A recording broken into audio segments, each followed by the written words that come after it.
Zone de contact, une émission de Spoutnik Afrique.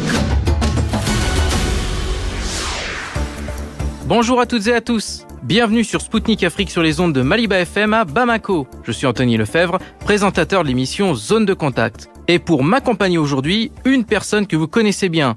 Il s'agit de Kamal Louadj, présentateur de l'émission L'Afrique en marche. Bonjour Kamal.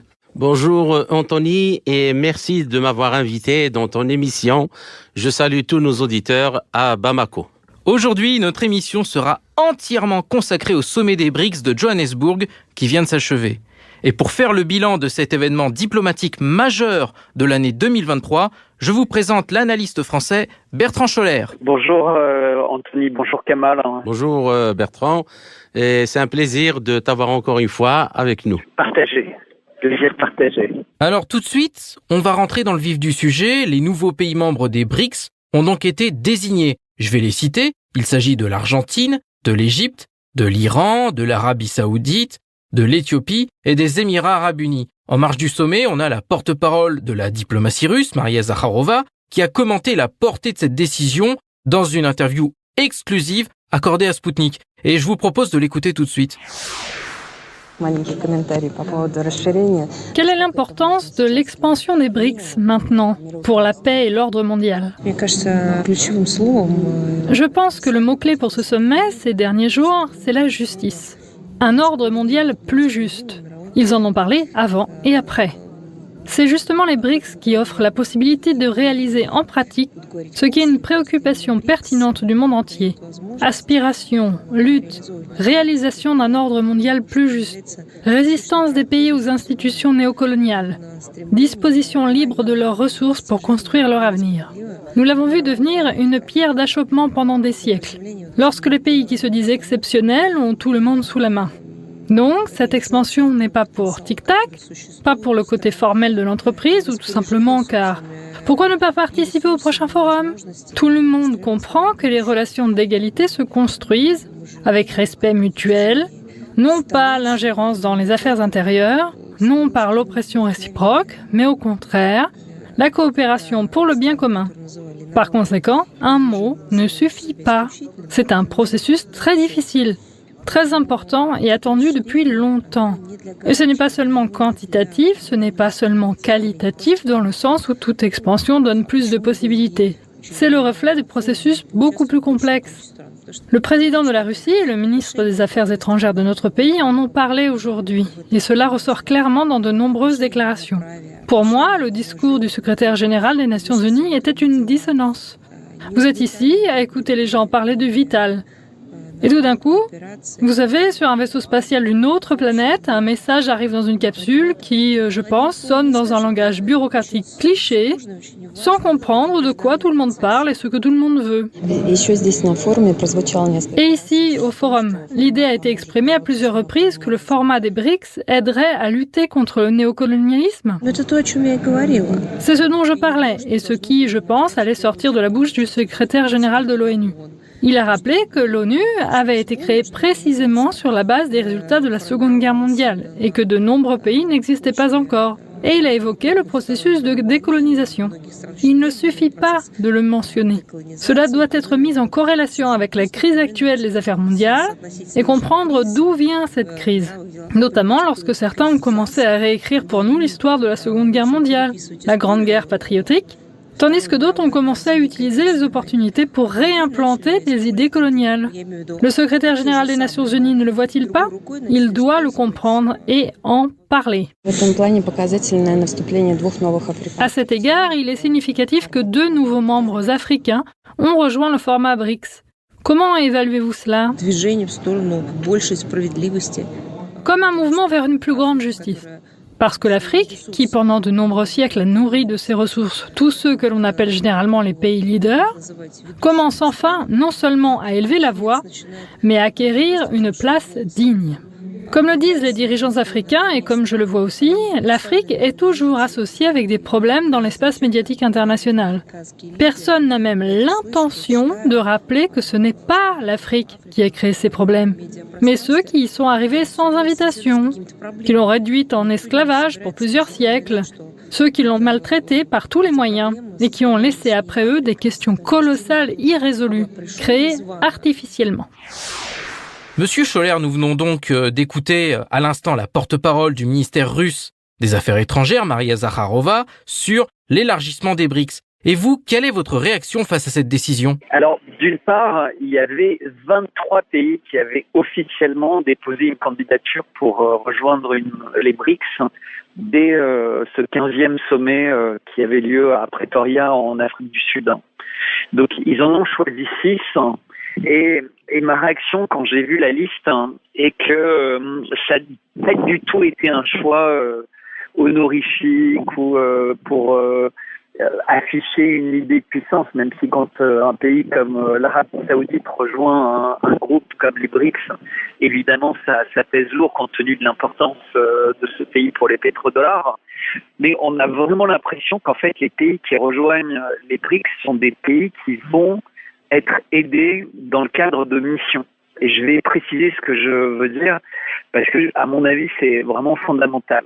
La Chine et la Russie ont exprimé depuis longtemps, et surtout la Chine, c'est quelque chose de récent, la nécessité de faire la paix entre Israël, la Palestine et les voisins.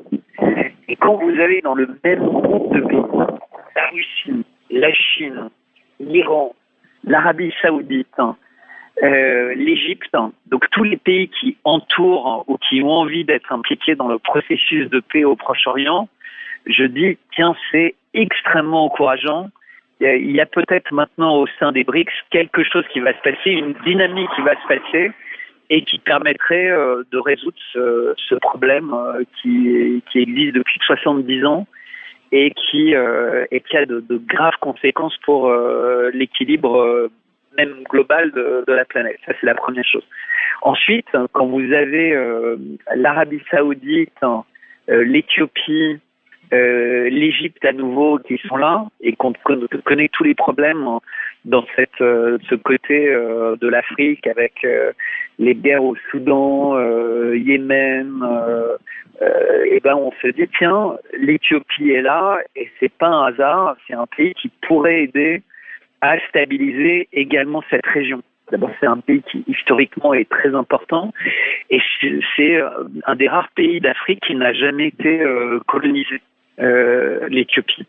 Donc, moi, j'ai trouvé que c'était bien et surtout maintenant, il y a en pays d'Afrique, il y a 3 pays d'Afrique sur 11 membres des BRICS, puisqu'il y a 6 nouveaux membres, il y en avait 5 fondateurs.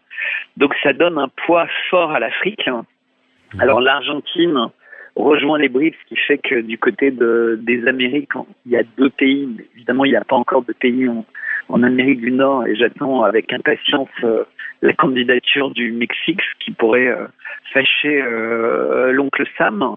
Mais déjà d'un point de vue stabilisation et paix dans le monde, c'est incroyable d'avoir l'Iran et dans un groupe, quand on voit tous les embargos, et dans un groupe dans lequel il y a également l'Arabie Saoudite. Mais surtout, pour moi, ce que j'ai vu, quand j'ai entendu cette liste, c'est de belles perspectives pour une paix entre les Israéliens et les Palestiniens.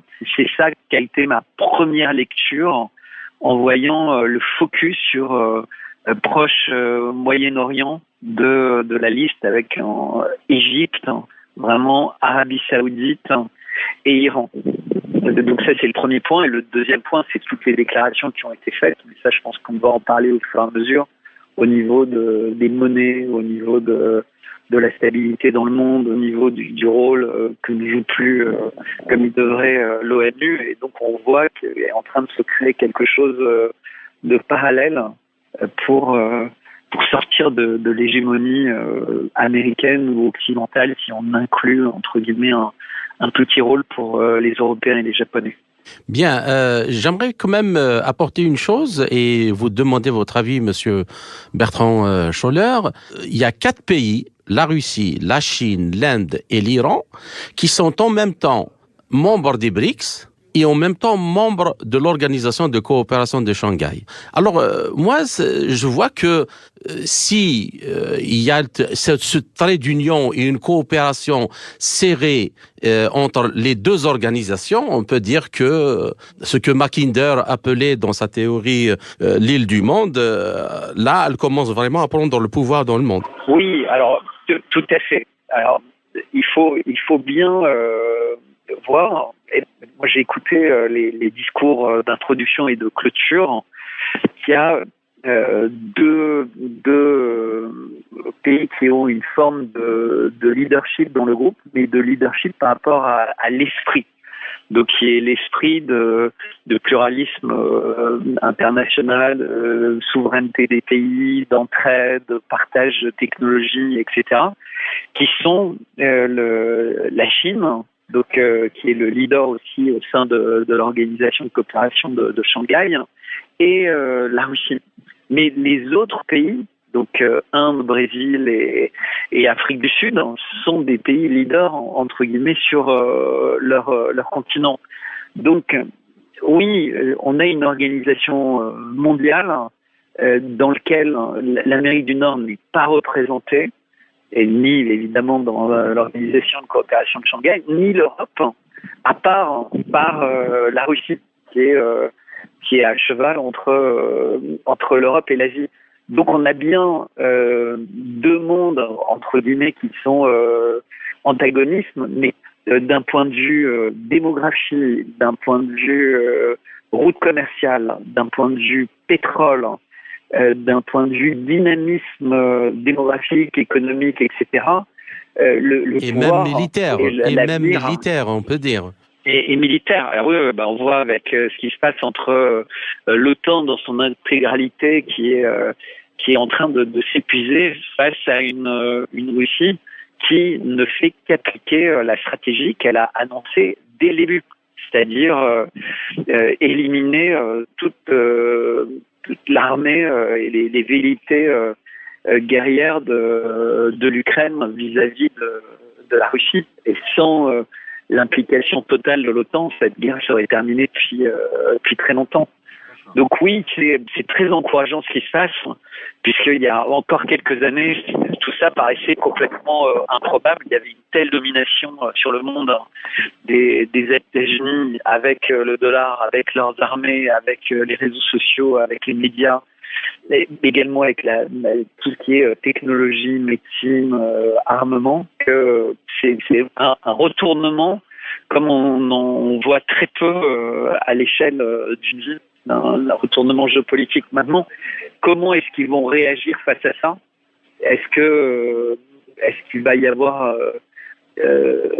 plus de guerres, plus de terrorisme, plus de sanctions ? Je sais pas.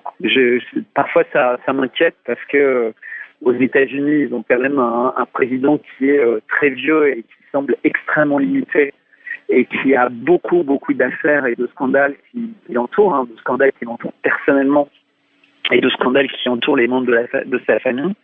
C'est vrai partout dans l'Occident où il y a des chefs d'État qui sont quand même relativement jeunes, pour pas dire immatures.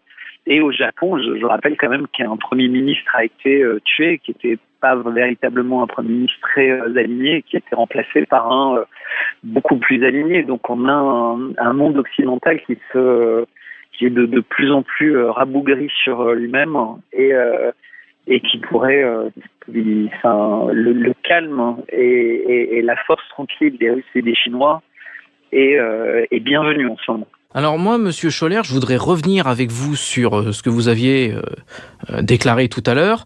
23 pays candidats. Et c'est la chef de la diplomatie sud-africaine, Naledi Pandor, qui l'avait annoncé. Et nos auditeurs se posent certainement cette question. Pourquoi le choix s'est porté sur les 6 pays que l'on a cités précédemment, à savoir, je rappelle si nos auditeurs viennent de nous rejoindre, à savoir l'Argentine, l'Égypte, l'Iran, l'Arabie Saoudite, l'Éthiopie et les Émirats Arabes Unis. Pourquoi ces pays-là ont été admis et quels sont les atouts de chacun ? Alors, les pays ont été admis D'une part, parce que ils sont les pays sur lesquels il y a vraiment des enjeux de stabilité les plus forts en ce moment. C'est-à-dire, dans le monde, évidemment, il y a les tensions en Ukraine, mais ça ne pourra pas se résoudre très facilement. Mais il y a vraiment les tensions au Proche-Orient. Et maintenant que l'Arabie Saoudite et l'Iran ont complètement normalisé leurs relations, ils ont chacun ouvert leur consulat, leurs ambassades, alors qu'il n'y en avait plus depuis très longtemps entre les différents pays. Donc on comprend, donc pour la paix, ce que je disais un peu en introduction, c'est des choix très intéressants. Mais je pense que la clé des BRICS, c'est vraiment une clé monétaire. Et la puissance monétaire, puisque le sein de l'économie mondiale, ce sont les énergies essentiellement pétrole, gaz, puisque ça représente plus de 50% de la consommation énergétique mondiale. Eh ben, c'était grâce à des contrats signés entre les États-Unis et l'Arabie Saoudite, et donc les Émirats, qui sont des grands producteurs de pétrole et de gaz dans cette région, avec l'Iran, qui a des réserves considérables.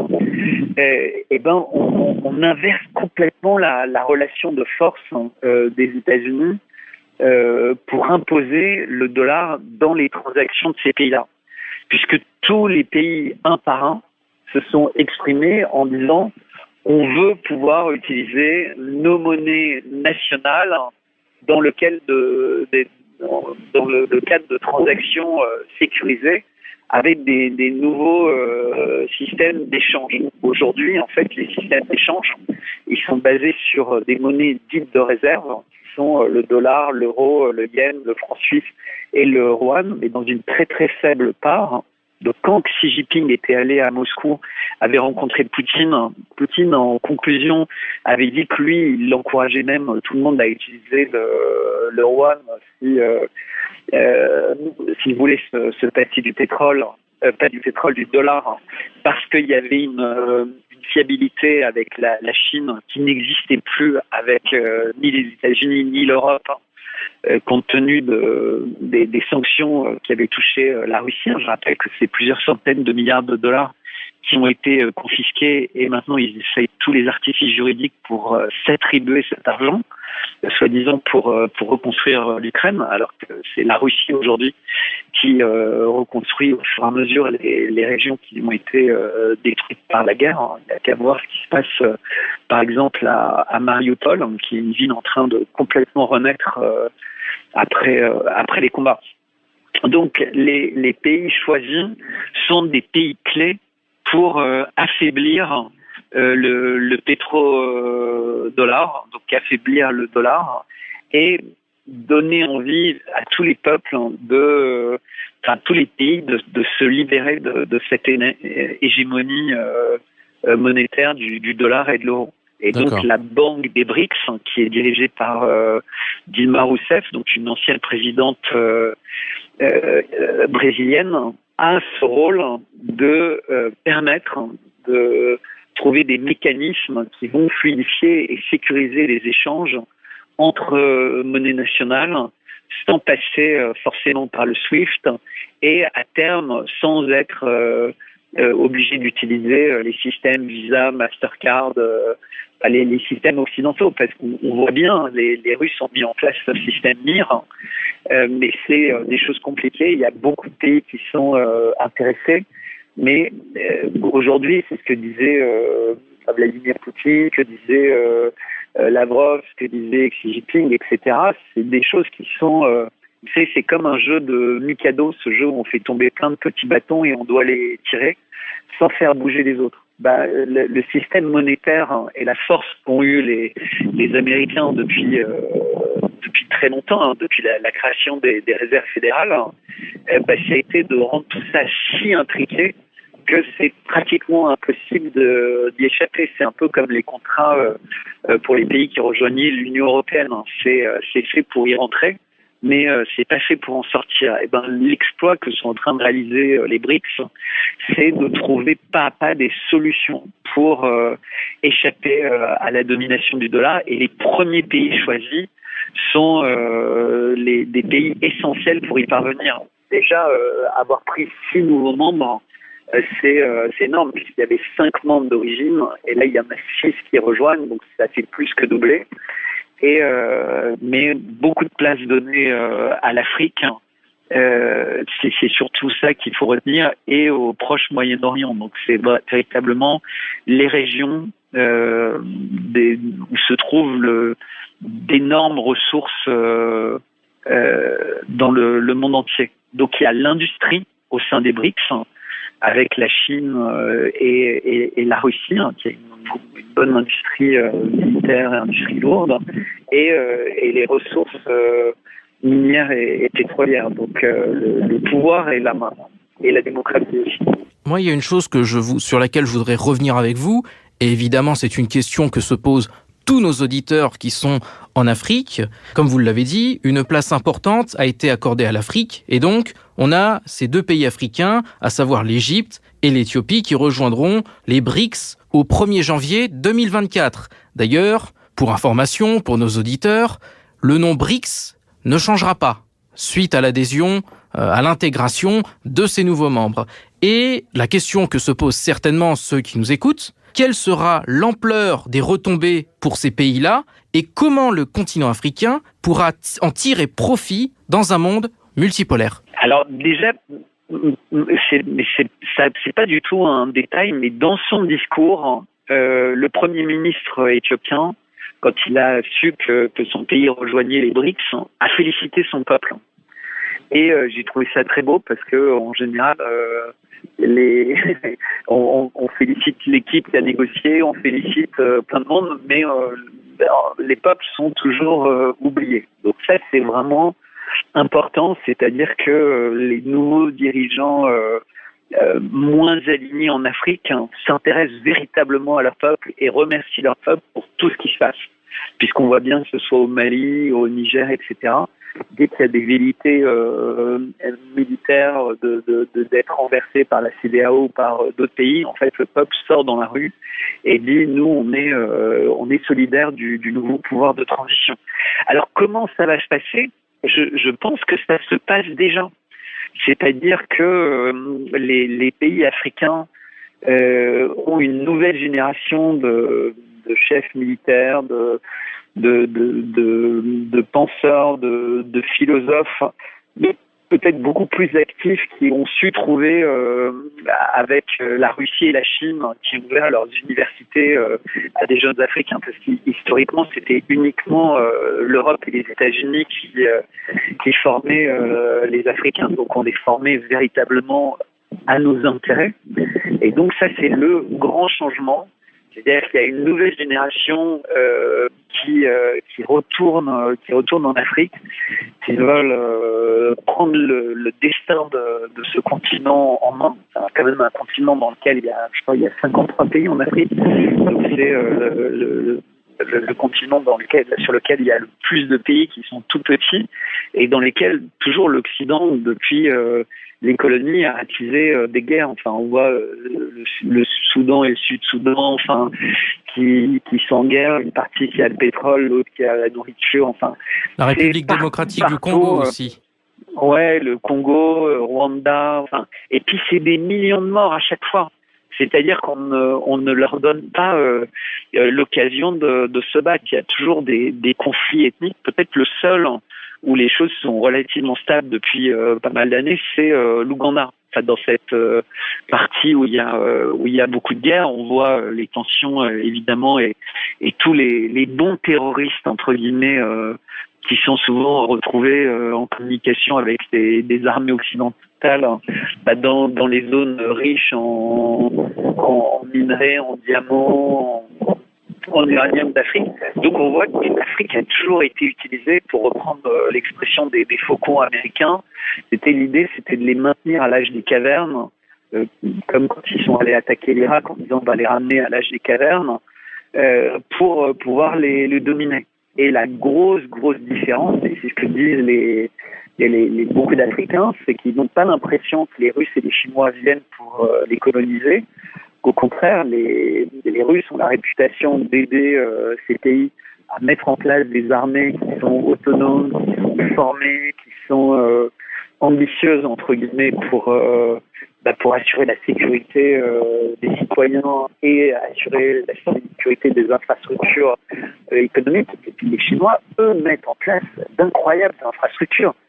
Ils ont construit des ponts qu'ils ont entièrement financés en sachant très bien qu'ils ne retrouveraient pas leur bille par rapport au financement du pont, mais ils retrouveraient leur bille dans cette espèce de très très belle logique du si je donne les moyens à l'Afrique de grandir et que je suis un leader de l'économie et de l'industrie mondiale, ce qui est le cas de la Chine, j'en tirerai indirectement profit.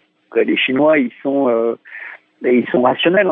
Monsieur Scholler, dans le même sens de ce que vous venez de développer, j'aimerais attirer l'attention sur deux choses dans les déclarations finales de ce sommet. C'est que la déclaration finale note sans équivoque que les BRICS et les pays qui viennent de le rejoindre souhaitent garder le G20 comme un forum de dialogue où les problèmes seront résolus. Donc le G20, on a l'Inde, la Chine, la Russie, maintenant et l'Arabie Saoudite, les Émirats. Enfin, c'est-à-dire que ces pays peuvent négocier comme un bloc au sein du G20. Donc, les BRICS ne viennent pas dans une logique de confrontation, mais c'est juste l'idée d'imposer le respect et de mettre un terme à la domination, à l'hégémonie, d'un côté. Et de l'autre côté, il y a aussi, ils appellent à maintenir l'ONU comme organisation internationale dans laquelle vont se discuter et se résoudre les problèmes et les conflits internationaux. Alors, ces deux points-là, est-ce que ne seront pas justement un moyen pour l'Afrique de trouver, sur le plan politique et sur le plan sécuritaire et sur le plan géopolitique, une espèce de stabilité, de paix dans lesquelles pourraient se déployer justement des politiques de développement? Alors, je pense que tout ça, c'est fondamental. Et on le voit depuis 2 ans avec l'opération spéciale en Ukraine, c'est l'envie d'essayer de faire à minima. Tout le monde avait remarqué, les experts militaires, au début de l'opération, les Russes sont, pour éviter de faire du mal aux populations civiles, comme ça avait pu se passer en Yougoslavie ou en Irak dans d'autres temps, ils ont avancé beaucoup plus au sol qu'avec des pluies de missiles, etc. Et c'est vrai aussi avec les organisations internationales. C'est-à-dire qu'il y a cette volonté de briser l'hégémonie, mais il y a surtout la volonté de maintenir au maximum une forme de stabilité. C'est-à-dire qu'il y a des outils, les G20, donc des moments de dialogue entre les pays, qui sont importants, qui doivent être conservés, mais ils doivent être conservés pour être des vrais outils de dialogue, pas des outils où il y a un pays qui impose, un pays ou un groupe de pays qui impose en permanence ses vues aux autres. Et la grosse différence des BRICS, et c'est peut-être l'aspect le plus important pour les Africains, et on verra avec le temps, mais c'est que sa vocation, c'est véritablement d'être un lieu pour trouver des solutions qui permettent à tous les pays de gagner réellement leur souveraineté. D'autant plus que les BRICS parlent du Sud global, donc au sein du G20, on peut dire que le Sud global sera encore mieux représenté par un groupe qui a encore beaucoup plus de poids pour créer justement cet équilibre. Oui, je suis tout à fait d'accord, mais dans le G20, il n'y aura pas plus de pays africains. En revanche, effectivement, la voix des pays africains sera plus entendue. Mais ça, c'était déjà un peu le cas. Je pense que la clé, c'est et c'est ce qu'ils ont répété tous les jours pendant le sommet des BRICS, c'est de faire en sorte que les pays africains puissent choisir leur destin. Certainement sortir du franc CFA et de la domination du dollar et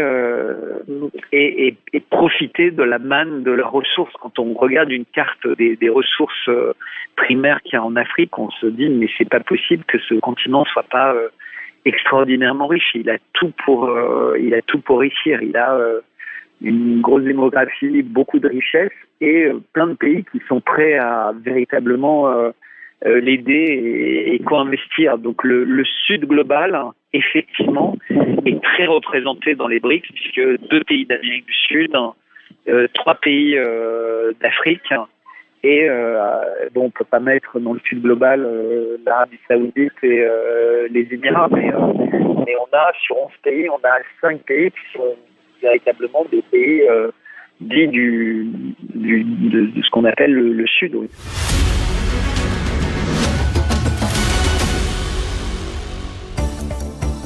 De retour sur les antennes de Maliba FM à Bamako. Vous écoutez Spoutnik Afrique et l'émission Zone de Contact présentée par Anthony Lefebvre.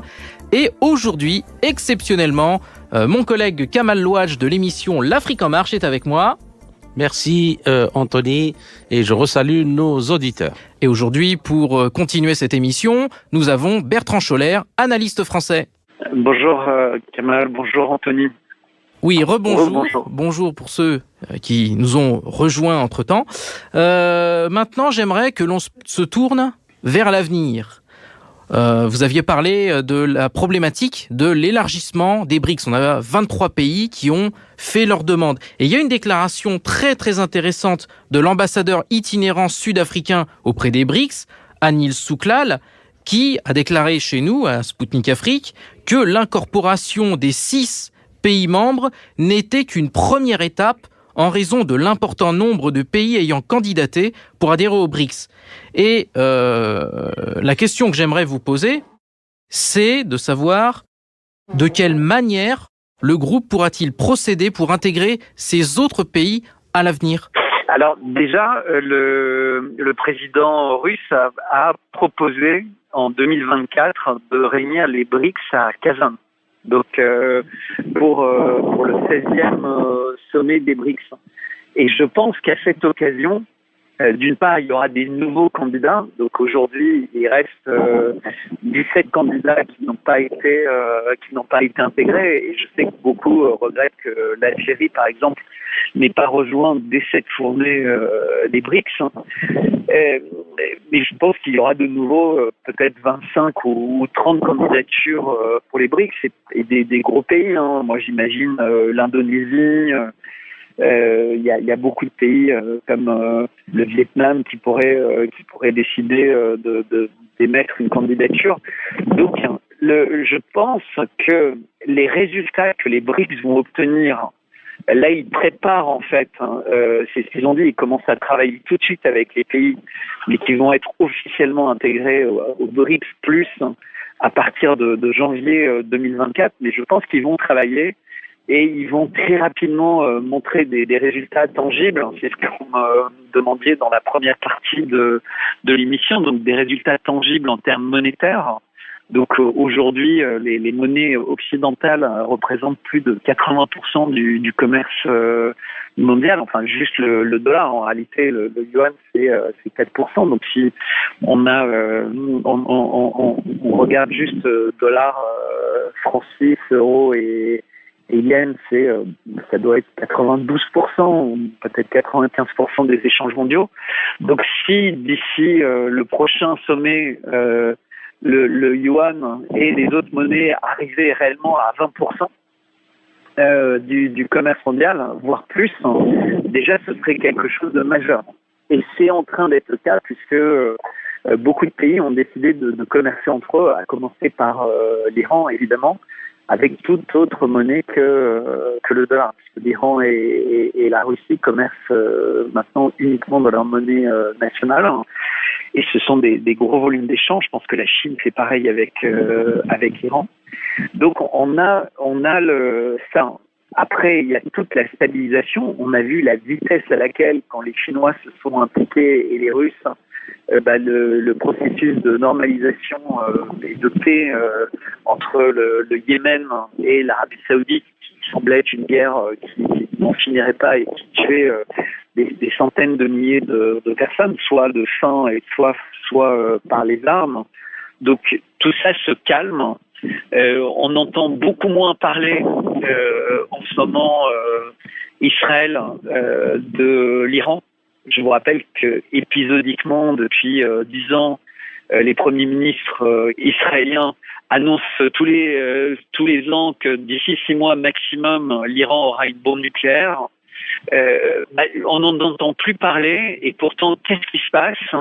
L'Iran présente au sommet militaire il y a 15 jours en Russie des missiles balistiques, des nouveaux drones, enfin des nouveaux engins qui sont vraiment top niveau par rapport à ce qui est fait dans le monde entier. Et on parle beaucoup de leurs drones, mais donc là maintenant c'est vraiment des missiles intercontinentaux, des missiles balistiques qui sont mis en œuvre.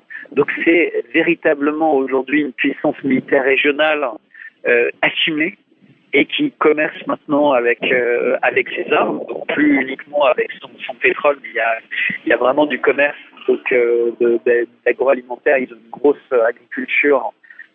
Du pétrole et maintenant des armes et bientôt d'autres technologies. Donc on voit que les embargos en fait ne fonctionnent plus et les BRICS vont permettre un développement, à mon avis, de l'Iran qui va être considérable parce que c'est un pays riche, puissant et surtout ce qu'on voit dans les pays des BRICS qui sont choisis, c'est qu'il y a beaucoup de religions différentes.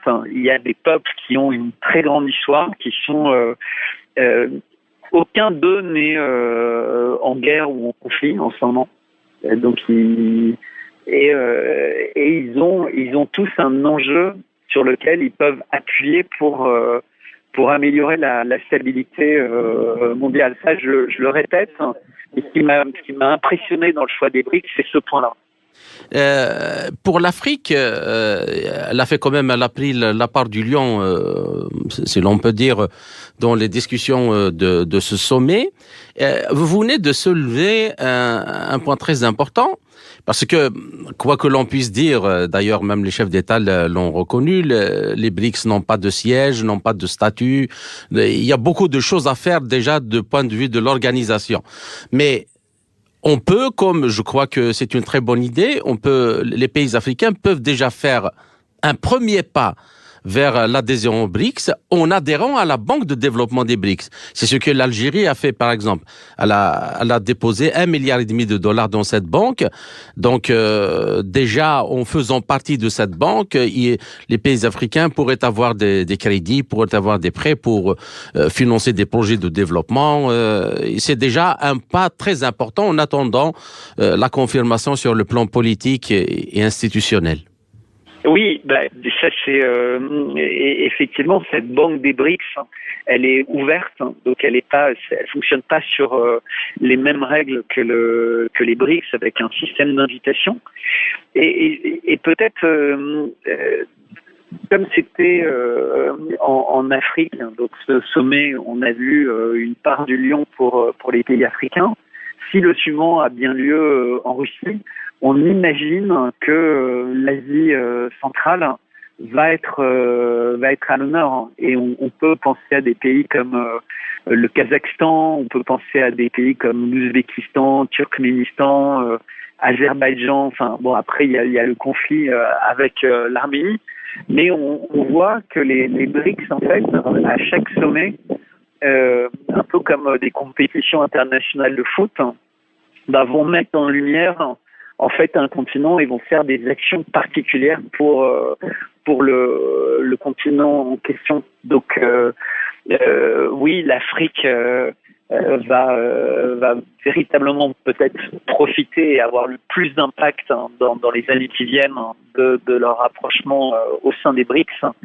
Mais je pense que c'est le monde entier qui voit une nouvelle manière de fonctionner se mettre en place. Parce que c'est vraiment de ça qu'il s'agit. C'est une manière de fonctionner qui est totalement différente. C'est-à-dire si on prend les discours de présidents américains, de patrons de Fed ou de grands groupes américains ou d'auteurs, c'était toujours le dollar c'est notre monnaie et c'est votre problème. Enfin, il y avait toujours beaucoup de cynisme. Et là, en fait, chez les BRICS, il n'y a pas de cynisme. Il y a une vraie maturité dans les discours. Moi, j'ai écouté véritablement tous les discours, enfin, dans les versions traduites, je comprends pas le chinois ni le russe, hein. Mais c'était, même Vladimir Poutine a insisté sur beaucoup de choses, mais il a y compris parlé de la place des femmes. Hein. Alors que souvent, il y a cette image d'Épinal d'un pays macho contre... il y a beaucoup de bruits qui sont répandus sur les Russes. Il y a des lois qui permettent aux maris de battre leurs femmes. Enfin, toutes ces choses complètement absurdes qui se répandent sur les réseaux sociaux. Alors qu'en fait, il suffit d'écouter les chefs d'État. Vous avez raison justement de revenir sur la place des femmes, car il n'y a pas que Vladimir Poutine. On a également eu des déclarations concernant les femmes africaines. C'était de mémoire Monsieur Ramaphosa qui en avait parlé, qui avait dit que il faut donner les moyens aux femmes africaines de pouvoir faire du commerce et contribuer au développement économique du continent africain aussi. Donc il y a eu une très grande place accordée à la femme au sein de ce sommet et vous avez tout à fait raison de revenir là-dessus. Et juste un point, quand on voit la photo de fin de sommet des BRICS, il y a pas mal de femmes et pas mal de chefs d'État femmes en africain ou de chefs de gouvernement. Donc, je pense que c'est l'Afrique, de toute façon, et même des sociétés proches Moyen-Orient, contrairement à ce qu'on croit beaucoup, les femmes sont extrêmement importantes, elles sont très respectées. Souvent d'ailleurs elles vivent, mais c'est vrai partout dans le monde, mais elles vivent véritablement bien plus longtemps que les hommes dans ces pays-là, et donc elles gardent un savoir-faire, elles gardent une connaissance, et donc les femmes sont des acteurs importants. Mais c'était effectivement, beaucoup en ont parlé, mais le fait que Vladimir Poutine l'ait mis dans son discours, pour moi c'était vraiment symbolique de sa capacité à chaque fois en 5 ou 10 minutes d'appuyer sur les 10 ou 15 points les plus importants de l'année qui va suivre, en fait, et des années qui vont suivre. C'est-à-dire que c'est quelqu'un qui, depuis les années 90 dans ses discours, et je ne fais pas du tout, je suis pas gaga devant lui, c'est vrai que j'apprécie beaucoup cette clarté, cette capacité de toujours dire et annoncer ce qu'il va faire, pourquoi il va faire, et faire ce qu'il a dit. Et donc parler des femmes, c'était pas du tout commercial, hein. Comme vous l'avez souligné, Anthony, c'est une des clés de l'avenir de l'Afrique. Hein. C'est de donner plus de pouvoir économique aux femmes, hein, et pas uniquement un pouvoir au sein des familles. Moi, je voudrais rebondir avec vous sur un chiffre qui a été donné par le président brésilien Lula da Silva. Il a déclaré que le PIB mondial des BRICS, après l'élargissement, représentera 37%. Et donc, la question que je vous pose, c'est comment l'arrivée de nouveaux membres permettra d'accélérer encore davantage l'émergence d'un monde multipolaire, faisant des BRICS la puissance mondiale majeure? Alors, déjà, et ça, j'aime bien insister là-dessus, mais le GDP, donc le PIB mondial, il est pour les BRICS essentiellement primaire et secondaire, c'est-à-dire les matières premières et l'industrie, et pour lesquels il y a des prix qui ont été très régulés par les pays occidentaux, qui eux, c'est essentiellement tertiaire. Et qu'est-ce que ça veut dire? Ça veut dire qu'en fait, ils incluent des avocats qui sont payés des milliers de dollars de l'heure, des banquiers qui sont payés ou des consultants qui sont payés également des milliers de dollars de l'heure. Et donc, il y a une disproportion de vent, et j'utilise véritablement le mot vent. Donc, c'est 37% par rapport au mode de calcul qui sont ceux de l'Occident aujourd'hui. Mais en réalité, en puissance réelle, puisque la puissance réelle, elle est sur ce qu'on produit. Donc, et produire de l'intelligence, je crache pas du tout dessus, mais quand la valeur est disproportionnée, c'est-à-dire qu'en une heure, les gens gagnent ce que peut gagner un Africain en une année, il y a quelque chose qui est complètement anormal. Et donc, là, la puissance, elle est déjà au sein des BRICS.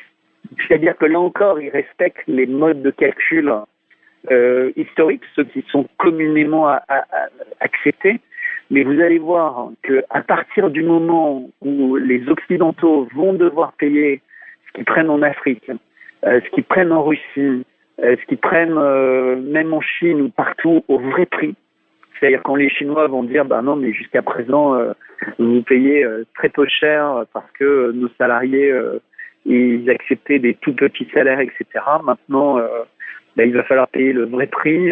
Quand il va falloir payer l'uranium au prix du marché au Niger, etc., les choses vont changer considérablement.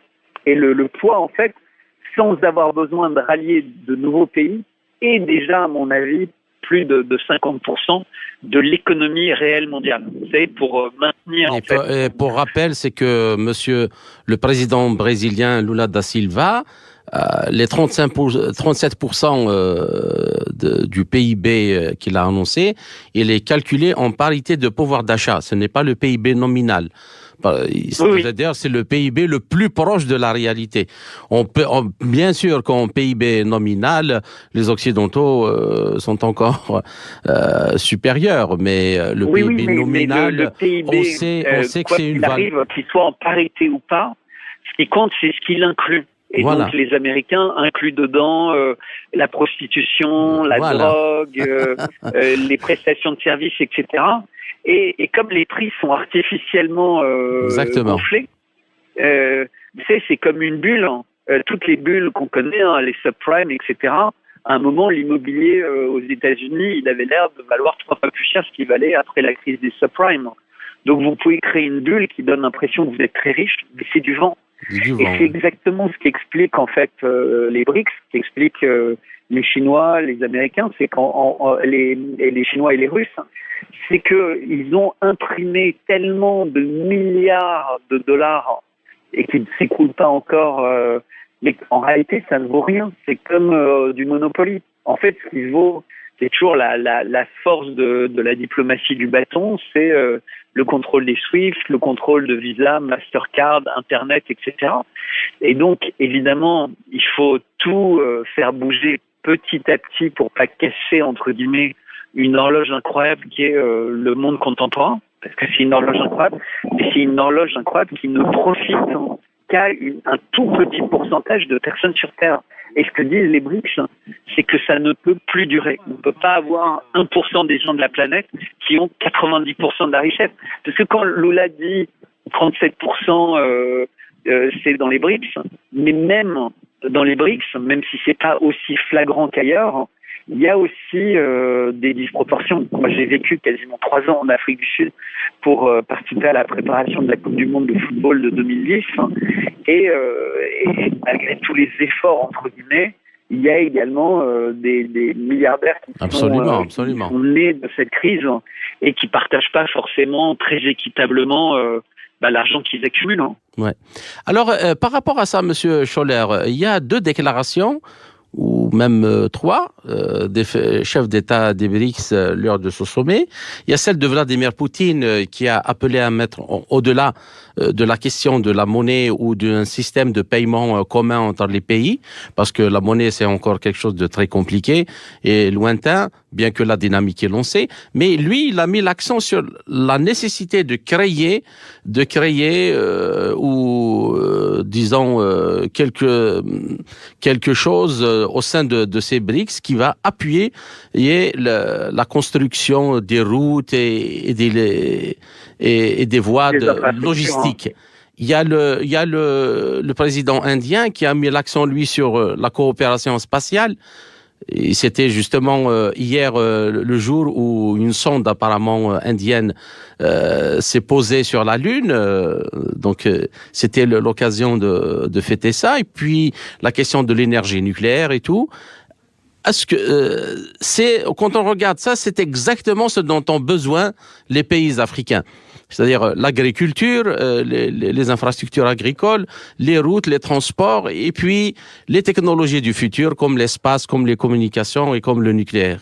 Oui, il y a 2 choses qui sont très importantes, c'est créer des infrastructures et éviter la prédation capitalistique. Et c'est exactement ce que dit le président Poutine, c'est mettre en place de tels mécanismes avec des comités pour avoir un espèce de plan à 15-20 ans, parce que si on construit une centrale nucléaire, on voit les projets de centrales nucléaires en Turquie ou ailleurs, qui sont des projets russes, puisque la plupart des projets de centrales nucléaires nouvelles dans le monde aujourd'hui sont pilotés par les Russes et les Chinois. C'est comme en Égypte aussi. Il y a une grande centrale nucléaire, je ne me rappelle pas, de 4 ou de 6 réacteurs qui est en construction actuellement, avec Rosatom. Oui, exactement. Donc c'est vraiment l'avenir, il est dans ce domaine. Moi, je voudrais revenir avec vous, Monsieur Scholler, sur une autre question qui faisait partie des sujets qui étaient vraiment attendus lors de ce sommet. C'est la question de la monnaie commune des BRICS. Vladimir Poutine en a parlé, il a qualifié cette initiative de très compliquée et il a assuré que le groupe travaillerait dans cette direction. Et selon vous, quels sont les obstacles à la mise en place de cette devise ? Alors, le premier obstacle, quand même, c'est un peu l'impression d'aller frontalement contre le dollar. Et ils ont bien veillé, enfin, le dernier discours de Lavrov insistait là-dessus, c'était on n'est pas en guerre contre le dollar, on est en guerre pour permettre aux pays d'avoir leur propre souveraineté monétaire. Et je pense qu'en fait, cette notion de monnaie commune, et c'était un peu ce que Kadhafi avait en tête, en fait, qu'il avait évoqué pour l'Afrique, c'est plus un nouveau panier de référence, mais qui est basé sur des actifs, donc qui pourraient être de l'or, de l'argent, des terres, des entreprises publiques ou autres, donc quelque chose qui a une valeur et qui pourrait avoir une valeur qui monte, mais quelque chose de tangible, comme était le dollar-or, en fait, quand les autres pays ont accepté d'utiliser le dollar pour les échanges commerciaux, ils ont accepté parce que il était convertible en or. Et donc, vous aviez une monnaie, mais la monnaie, en tant que telle, elle avait une valeur. C'était pas juste un outil d'échange, c'était un outil d'échange avec une valeur. Et donc, comment recréer un nouvel outil d'échange qui a une valeur quand ce n'est plus le cas pour aucune monnaie dans le monde? C'est compliqué, ça prend du temps, mais c'est la clé. C'est-à-dire que pour réussir dans ce domaine-là, il va falloir trouver un outil de référence qui aura une valeur tangible. Aujourd'hui, en fait, la seule valeur tangible, on voit bien avec les bitcoins, etc., c'est uniquement l'usage et éventuellement la rareté qui va donner envie de collectionner. Mais c'est comme des images Panini ou des vignettes de collection. Il y a rien de tangible, en fait. C'est juste qu'il y a une rareté plus ou moins artificiellement créée. Donc l'objectif, c'est de trouver le moyen de créer un outil de référence et ça va prendre du temps, mais surtout que les pays mettent en place en leur sein une habitude de traiter autrement qu'en dollars, qui était la solution de simplicité. Je voudrais revenir avec vous également sur le président sud-africain Cyril Ramaphosa, qui a déclaré que le moment était venu pour utiliser les devises locales, ce qui est déjà en cours, mais aussi, et ça pour moi c'est très intéressant, des moyens de paiement alternatifs. Et est-ce que vous pouvez expliquer pour nos auditeurs comment ce processus se mettra en place et comment les BRICS peuvent-ils développer des moyens de paiement alternatifs, et ça c'est très important, capables de résister aux sanctions occidentales? Alors les Russes l'ont montré. C'est-à-dire que la Russie s'est retrouvée du jour au lendemain avec ses devises internationales confisquées et sorties du système Visa, Mastercard. Je vais apporter une précision là-dessus. On a en Russie effectivement des cartes Visa, Mastercard, mais elles sont rattachées au système national de paiement, c'est-à-dire que elles sont connectées automatiquement au système de paiement russe et donc ne dépendent pas des systèmes occidentaux. Évidemment, avec la coupure du SWIFT, en dehors des frontières russes, celle-ci ne fonctionne pas. En ce qui concerne la carte MIR, vous en avez parlé tout à l'heure, on peut payer avec ces cartes dans d'autres pays étrangers, mais avec la pression des sanctions occidentales, cela devient assez compliqué. Donc, est-ce qu'un moyen de paiement estampillé BRICS pourrait permettre de contourner ces restrictions et de résister surtout. Oui, alors les Russes, pour avoir été régulièrement en Russie au cours des dernières années, ont des espèces de systèmes de paiement électroniques, c'est-à-dire avec un smartphone, avec un SMS, etc. Et la Russie travaille là-dessus. Alors je sais que souvent ça inquiète les gens d'entendre parler de monnaie numérique, mais en fait il y a deux types de monnaies numériques. Il y a les monnaies numériques simples comme Bitcoin, où une fois que vous l'avez, en fait si vous ne perdez pas les codes, etc., personne ne peut vous la prendre, sauf à trouver votre code et à vous la appliquer. Et il y a les monnaies programmables, ce qui va être la monnaie numérique européenne et pas mal de monnaies, c'est-à-dire que celui qui a créé la monnaie, il peut décider, dans le cadre de sanctions, ou pour différentes raisons, soi-disant pour lutter contre le terrorisme ou le blanchiment, de saisir l'argent, de saisir des monnaies que pourtant vous avez eues à un moment totalement légalement. Donc les Russes travaillent en fait sur ce type de monnaie, ce type de système, et qui pourrait véritablement faciliter les choses. C'est-à-dire qu'on n'a plus besoin de carte de paiement. En fait, on peut avoir juste une application, alors sur des téléphones chinois ou autres, ce ne sera pas forcément disponible sur les téléphones anglo-saxons, mais qui remplacera complètement les cartes et les monnaies avec des portefeuilles virtuels, mais non programmables. C'est-à-dire que l'argent, ce sera comme un billet, en fait. Et une fois que vous l'avez, personne ne peut décider de vous le confisquer. Oui, tout à fait. C'est clair. C'est justement vraiment le une direction principe. dans laquelle la Russie travaille beaucoup. Et je crois que dans la loi russe, il n'est pas possible de proposer des monnaies programmables, en fait. Des monnaies qui seraient confisquées par l'émetteur de la monnaie. Nous, France, on a le sentiment, et réellement, je pense que ça a été quelque chose de catastrophique ce qui s'est passé avec cet argent confisqué aux Russes, et les présidents des BRICS ont tous vu ce qui s'était passé. C'est l'impression qu'en Occident, on est historiquement dans des grandes démocraties, mais qui sont devenues tellement tyranniques qu'à tout moment, on peut vous piquer votre argent. Et donc, les gens ont peur de ces nouvelles technologies. Alors qu'on voit bien la sérénité en Russie, où les gens peuvent critiquer le pouvoir parce que parfois c'est à la mode, mais ils ont totalement confiance dans toutes les nouvelles technologies qui sont mises en place. La vie, la nuit, tout le monde vit très bien. Si les gens sont gays, ils peuvent être habillés comme ils veulent, mais du moment qu'ils ne font pas de prosélytisme. Et donc c'est un pays extraordinairement moderne. Personne n'a idée de ce qu'est la Russie aujourd'hui. Personne n'a idée de ce qu'est la Chine. C'est-à-dire qu'en Occident, on a toujours cette impression qu'on est la seule région du monde moderne, dynamique, avec des médias où les gens peuvent sortir, s'exprimer librement, etc.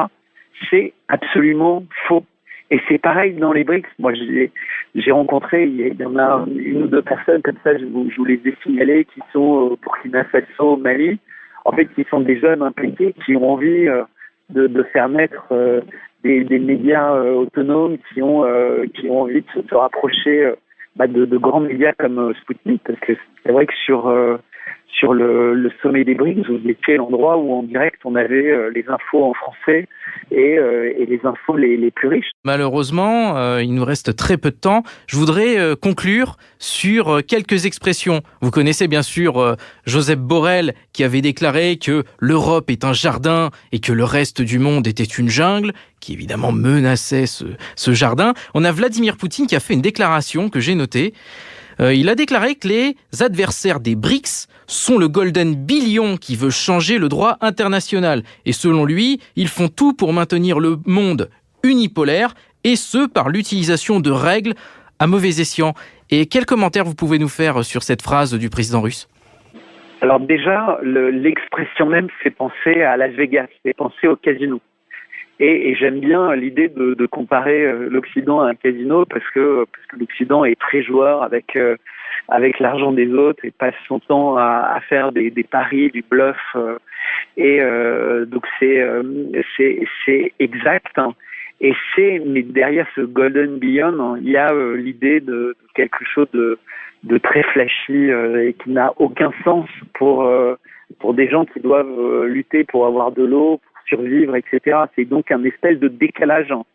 C'est comme si c'était deux mondes complètement opposés et qui ont du mal à se comprendre. C'est le monde des enfants gâtés et le monde des enfants, des enfants et des adultes matures et sérieux. Merci beaucoup Bertrand Scholler. Je remercie également mon collègue Kamal Louadj qui a fait le plaisir d'être parmi nous aujourd'hui. Je vous remercie tous. À bientôt les amis. À bientôt. Voilà, chers auditeurs et auditrices de Maliba FM, notre émission Zone de Contact arrive à son terme. Moi, Anthony Lefebvre, j'aurai le plaisir de vous retrouver très vite aux commandes d'une nouvelle émission. Et d'ici là, portez-vous bien et à bientôt. Maliba FM, à vous l'antenne. Zone de Contact, une émission de Spoutnik Afrique.